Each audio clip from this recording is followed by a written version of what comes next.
The wonderful electorate of Flinders takes in the Mornington Peninsula and the like down there southeast of Melbourne. Good to talk to you again, Zoe.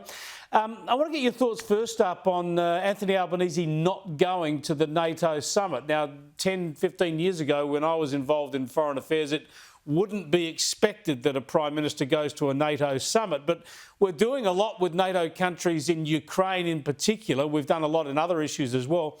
And Anthony Albanese's been to the last couple of summits. Why wouldn't he go to Washington? I know, I think he was up to 30 trips by November of last year, right? And now we get to this one. It's in Washington.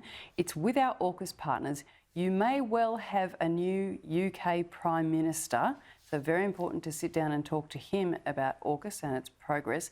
But importantly, as you say, we are one of the greatest contributors to the Ukraine effort outside of NATO. I was at NATO headquarters with Simon Birmingham last year, and the gratitude to Australia was paramount. And therefore, it's one of the ones that's more obvious than, frankly, some of the others that he's done in the last 2 years to be there, particularly to potentially meet with a new UK Prime Minister. Yeah, I hadn't thought of that. I thought it's always important to go to Washington and speak to the President and others in the US administration when you can. But yeah, Keir Starmer's likely to be there as the new Labor Prime Minister of the UK. And with AUKUS being so important, you would have thought it's a Monty to be there. I think he's embarrassed by his amount of travel. Or do you think he would be worried about how the Americans might respond to his grandstanding with Julian Assange?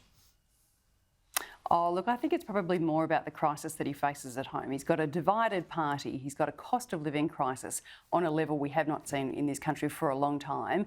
As people try and make ends meet over the grocery basket, to be on his plane off to Washington probably to him feels a bridge too far. But to the rest of us, I think national security, the country's defence, geopolitics, where it's at, and of course the possibility of a change of administration in the US at the end of the year, this to me seems one where more likely than not he should be there. He should be there meeting particularly with the US and the UK and rebonding those connections for what would be a pretty testing year, frankly. Yeah, I think it's a fair argument, although I think he's probably looking at trying to go to the polls late November, early December, so he probably wants to stay here and try and focus on the cost of living. And on that, the Reserve Bank minutes that came out today seem to almost confirm that interest rates are going to go up, because they're saying very clearly if there's any upward tilt in inflation, that's what they'll need to do. And lo and behold, a few days later, inflation jumped up again to 4%.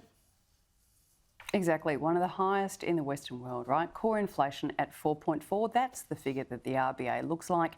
They are the only people making an effort to bring it down. $315 billion in new spending from this government. It's no wonder inflation is racing ahead. People are struggling to make ends meet. We know energies are particularly damning, but insurance 17%. Oil, at the supermarket, 28%. Lollies, 17%. Takeaway food, 15%. It's really hard for people to make ends meet at the moment. And frankly, we keep being told across the parliament just how good people have got it at the moment. It's extraordinary. So, they've got a long way to go in terms of reining in inflation in Australia, and it leaves the RBA in the most unenviable position.